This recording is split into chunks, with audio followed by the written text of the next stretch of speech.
DIY journaling kit, वो भी जुगाड़ से। So let's start it.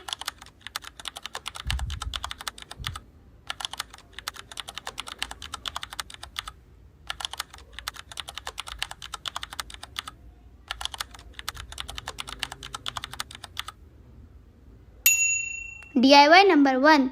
सो यहाँ मैं बना रही हूँ पैटर्न्स पेपर्स। मैंने सिंपल वाइट शीट ली है और उसके छोटे छोटे पेपर्स को कट कर लिया है।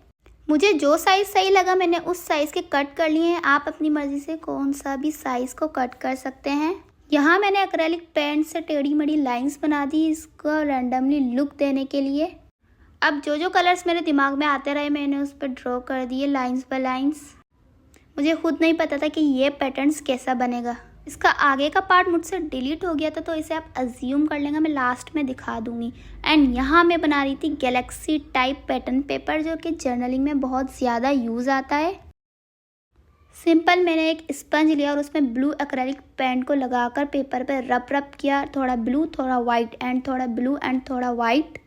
पेंट की वजह से टेबल पर मैस क्रिएट हो रहा था इसलिए मैंने नीचे वाइट शीट को रख दिया एंड गैलेक्सी लुक देने के लिए मैंने इस पर थोड़ा सा ब्रश में वाइट पेंट को ऐसे कर दिया है, मतलब क्या कहते हैं इसे। और अब इसे रख देना है ड्राई होने के लिए। ड्राई होने के बाद कुछ इस तरीके की इसकी लुक आई थी। नेक्स्ट पैटर्न पेपर जितना ईजी है उतना ही ज़्यादा अच्छा भी लगता है। सिंपल मैंने कुछ भी नहीं किया, बस ब्रश मार्कर से इस पर लाइन्स ड्रॉ कर दी। एक जैसे स्पेस देकर मैंने पहले वर्टिकल लाइंस को ड्रॉ किया, देन फिर हॉरिजॉन्टल लाइन ड्रॉ की। इसी पैटर्न को बार बार रिपीट कर बन जाएगा ये प्यारा सा pattern paper. Next pattern paper बना रही थी मैं इन DIY स्टैम्प से, जिसकी वीडियो मेरे चैनल पर अपलोडेड है। सिंपली मैंने इंक में डिप करके 1 बाय 1 इस पर स्टैम्प कर दिया। आप चाहे तो इसे पेंट में भी डिप करके कर सकते हैं, लेकिन इंक से ये कम यूज़ होता है। मैंने यहाँ जस्ट 3-4 पैटर्न्स पेपर बनाना सीखा है। आप अपनी मर्ज़ी से रैंडम जो भी आपके दिमाग में आया बहुत सारे पैटर्न्स पेपर्स बना सकते हैं अगर आपको जर्नलिंग का शौक है। इसे और ज़्यादा इन्हेंस करने के लिए मैंने इसमें ब्लैक मार्कर से थोड़ी सी डिटेलिंग भी कर दी है एंड हमारे सारे पैटर्न्स पेपर्स बन के रेडी हैं। ये ब्राउन पैटर्न पेपर का क्लिप मुझसे डिलीट हो गया था। DIY नंबर 2 जो है विंटेज पेपर, जिसका मैंने लगाया है जुगाड़। इसे देख के तो आप समझ ही गए होंगे इसमें आता है आटा। सो मैंने इसको रख लिया था संभाल के, जब मैं विंटेज पेपर बनाऊंगी तो इसी से ही बनाऊंगी। देन मैंने इसे सेम साइज़ का कट कर लिया है और थोड़ा सा एस्थेटिक लुक देने के लिए यहाँ मैंने कैंडल का यूज़ किया है इसे बर्न करने के लिए। ऐसा लग रहा है कि हमारी टेबल पे कोई जादू हो रहा है। आबरा का डाबरा गिल्ली किल्लू चू, मजाक कर रही हूँ, मुझे खुद इसका मतलब नहीं पता, मैंने किसी मूवी में देखा था। अब इसे मज़े से मैं बर्न तो कर रही थी, लेकिन आप खुद ही देखो, रुको देखो इसका क्या ही मुझसे बन गया था। मैं समझ रही थी कि कैंडल से ज़्यादा सही होगा, लेकिन ये तो पता नहीं क्या ही बन गया। चल बेटा तू किसी काम की नहीं है, चल भाग यहाँ से। कैंडल वाला प्लान A तो फेल हो गया था, अब बचा था प्लान B। मैं ले आई थी किचन से माच बॉक्स और चारों साइड से मैंने माचिस से बर्न कर दिया था। टेबल का मेस तो आप देख ही सकते हैं कि टेबल पे आज क्या क्या हो रहा है पता नहीं।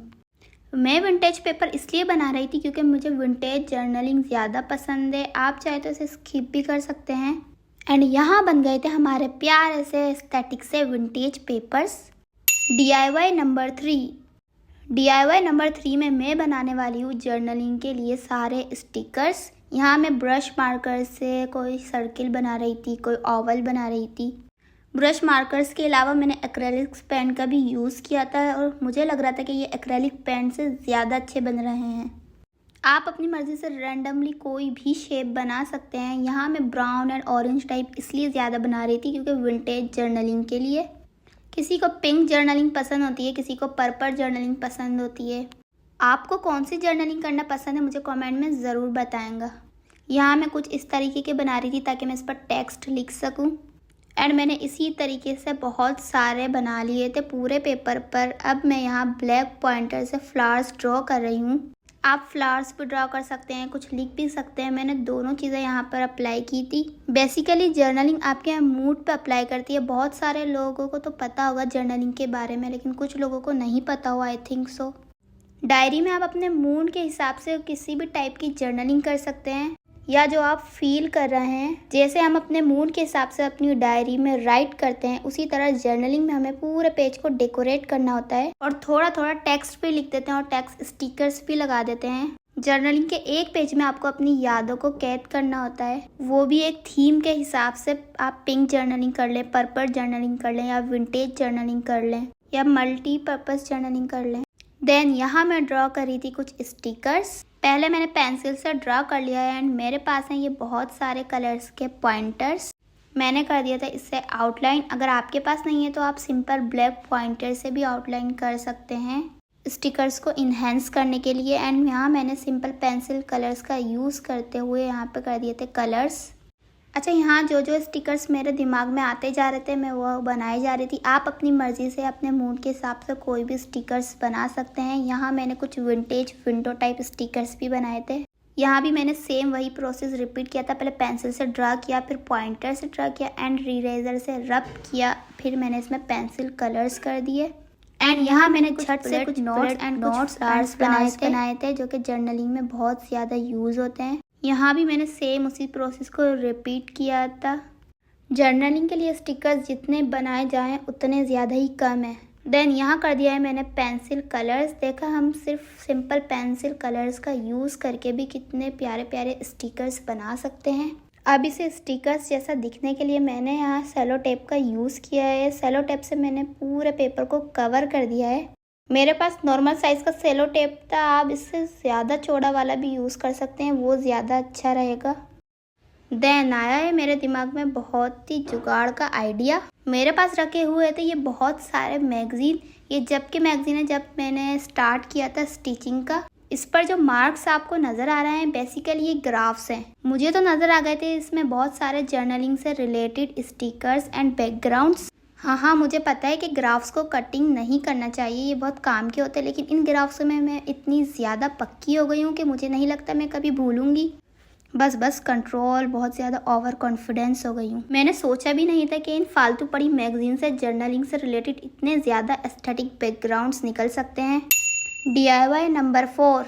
इस बुक की हालत को देखकर आप लोगों को लग रहा होगा कि मैं ये किसी कबाड़ या रद्दी से उठाकर लाई हूँ, बट ऐसा बिल्कुल भी नहीं है। ये मेरी मैट्रिक क्लास की बुक है और मैंने इसे भी नहीं छोड़ा। मैंने निकाल ली थी इसमें से बहुत प्यारी प्यारी लाइंस एंड डायलॉग्स जिसे हम जर्नलिंग में टेक्स्ट स्टिकर की जगह यूज़ कर सकें। कुछ मैंने हैंड राइटिंग से भी लिख लिए थे और कट होने के बाद ये लग रहे थे ना टेक्स्ट स्टिकर्स।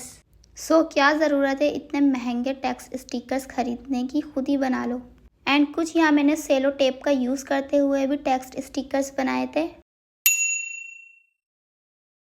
यहाँ मैंने उसी बुक से ले लिया था एक पेपर, बहुत सारे पानी में मैंने मिक्स कर लिया था थोड़ा सा ब्राउन एक्रेलिक पेंट। ये झाड़ू जैसा ब्रश मैंने इन्हीं उल्टे पुल्टे कामों के लिए रखा हुआ है। अब इस झाड़ू जैसे ब्रश से कर देना है पूरे पेपर पर पेंट इतना लाइट करना है कि नीचे लिखा हुआ टेक्स्ट हमें इनहेंस हो। तब तक ये ड्राई हो रहा है, इतने में मैं कर लेती हूँ दूसरा काम। यहाँ मैंने बड़ी वाली वाइट शीट में से निकाल ली थी एक स्ट्रिप और उसे कर लिया था मैंने फोल्ड। जितना मुझे स्टैम्प का साइज़ रखना था उतने ज़्यादा मैंने इसे फोल्ड कर लिया। अच्छे से क्रीज लाइन बनाने के बाद मैंने इसे इक्वल करने के लिए साइड से भी कट किया है। एंड इसका स्टार्ट वाला एजेस एंड लास्ट वाला एजेस को मैंने जिगजैग शेप में कट किया है। इसे बहुत ध्यान से कट करना है क्योंकि ये अलग भी हो सकते हैं अगर ये ज़्यादा कट हो गया तो, लेकिन हमें इसे बिल्कुल भी कट नहीं करना। देन टेक्स्ट पेपर भी हो गया ड्राई, इसे मैंने कर लिए थे स्क्वायर शेप में कट और इस पर ग्लू स्टिक को अप्लाई करके 1 बाय 1 इन सारे स्टैम्प पर अटैच कर दिए हैं। एंड यहाँ मैं बना रही हूँ कुछ फ्लावर्स एंड ट्री, सनफ्लावर, रोज, जो मेरे दिमाग में आता जा रहा है मैंने वही रैंडमली बना दिया। इसी तरह बन गई थी एक पूरी रील। कुछ मैंने और टाइप के भी स्टेम्स बनाए थे। यहाँ मैं क्रेयॉन्स का यूज़ करके स्टेम्स बना रही थी। एज यूजुअल टेबल पर मैस क्रिएट होने की वजह से मैंने नीचे वाइट शीट को रख लिया है और इस पर मैंने लिख दिया है स्माइल। और यहाँ मुझे खुद नहीं पता कि मैं क्या बनाना चाह रही थी और क्या ही बन गया। इसके अलावा मैंने कुछ स्टेम ब्रश मार्कर से भी अप्लाई करके बनाए थे। मैंने ये वाले स्टेम बस 4 बनाए थे, बाद में ज़रूरत होगी तो और बना लूँगी।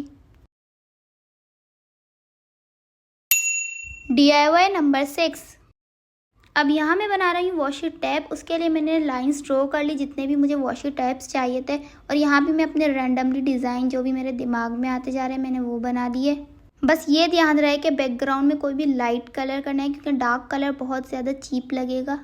वैसे वॉशी टैप्स बहुत सारे डिज़ाइंस के बन सकते हैं, लेकिन मैंने यहाँ सिर्फ 3-4 बनाए थे क्योंकि वीडियो बहुत ज़्यादा लॉन्ग हो जाती। मेरे दिमाग में पता नहीं क्या आया था जो मैंने ये डिज़ाइन बना दिया। यहाँ तक तो ये थोड़ा ठीक लग रहा था, लेकिन पता नहीं इतनी टेढ़ी मेढ़ी लाइन से इतना प्यार क्यों हो गया है। मैंने वर्टिकल में और ज़्यादा टेढ़ी मेढ़ी लाइंस को ड्रॉ कर दिया। वॉशी टैप्स तो हमारे बन के रेडी हैं तकरीबन, अब इन्हें कट करने की बारी है। वैसे इन्हें स्ट्रिप्स की तरह भी रख सकते हैं, लेकिन मैंने इसे रोल कर दिया क्योंकि वो ज़्यादा ठीक रहेगा। सेंटर में मैंने छोटी सी मास्किंग टेप की स्ट्रिप्स कट करके लगा दी ताकि वो इधर उधर हिले ना, एंड लास्ट वाले एंड पर भी मैंने स्ट्रिप्स को कट करके लगा दिया। सारे टेप्स को मैंने इसी तरह रोल कर दिया था, एंड मैंने कुछ प्लेन वॉशी टैप्स भी बनाए थे। अब मेरे दिमाग में आया कुछ जुगाड़ का आइडिया। हाँ, बिल्कुल ठीक समझे, ये प्रैक्टिकल जर्नल ही है। इसकी हालत देख के तो लग ही रहा होगा कि ये काफ़ी पुराने हैं। खैर मुझे क्या, अब ये मेरे हाथ लग गए हैं तो जाहिर सी बात है मैं इसे नहीं छोड़ूंगी। इसके साइड्स में जो डिज़ाइन बना हुआ था मैंने उसे भी निकाल कर वॉशी टैप बना दिए। तो है ना जुगाड़ का आइडिया। इसकी लेंथ बढ़ाने के लिए मैंने बीच में ग्लू स्टिक से एक ज्वाइंट लगा दिया और हमारे वॉशी टैप्स बन के रेडी हैं। DIY number 7। अब इतनी सारी जर्नलिंग की चीज़ें बना ली तो उसका टूल बनाना भी तो ज़रूरी है ना। उसके लिए मैंने ले ली 2 आइसक्रीम स्टिक्स, एंड उस पर मैंने ट्वीज़र की शेप बना के कट कर लिया। यहाँ मैंने स्टिकर्स ट्वीज़र बनाने की कोशिश की है। एक मैंने लिया स्पंज और उसे क्यूबिक शेप में कट कर लिया है। इसे आइसक्रीम स्टिक पर स्टिक करने के लिए मैं यहाँ एल्फी का यूज़ कर रही हूँ क्योंकि ये काफ़ी स्ट्रॉन्ग होती है, लेकिन इसे बिल्कुल भी प्रेस नहीं करना वरना वो एल्फी के साथ नीचे जाके बिल्कुल चिपक जाएगा, स्पंज का काम नहीं करेगा। देन एक प्रॉपर ट्वीज़र बनाने के लिए मैंने यहाँ रबर बैंड का यूज़ किया है। वही हमेशा की तरह वार्निश के बगैर पेंट कहाँ मज़ा करेगा, सो इसलिए मैंने यहाँ वार्निश को भी अप्लाई कर दिया है। इसे और ज़्यादा क्यूट बनाने के लिए मेरे पास रखा हुआ था ये क्यूट सा चार, मैंने उसे भी अटैच कर दिया। ये काफ़ी अच्छे से वर्क कर रहा था। इसकी वीडियो मेरी शॉर्ट वीडियो में अपलोडेड है। अब इतनी सारी जर्नलिंग की चीज़ें बना ली, इसको रखेंगे कहाँ। DIY number 8। जर्नलिंग किट को रखने के लिए मुझे नज़र आया ये बेकार सा बॉक्स। इसकी हालत देख के तो मुझे लग रहा था कि इसका क्या ही बनेगा। बेसिकली ये बहुत पुराना बॉक्स है, इसमें मेरी मम्मा को आया था गिफ्ट कहीं से। इसकी अच्छी बात ये थी कि इसकी लिड पर लगे हुए थे 2 मैग्नेट्स, जिसकी वजह से ये बहुत अच्छे से बंद हो रहा था। इस पर जो सदियों पुरानी डस्ट जमी हुई थी उसे हटाना भी तो ज़रूरी है।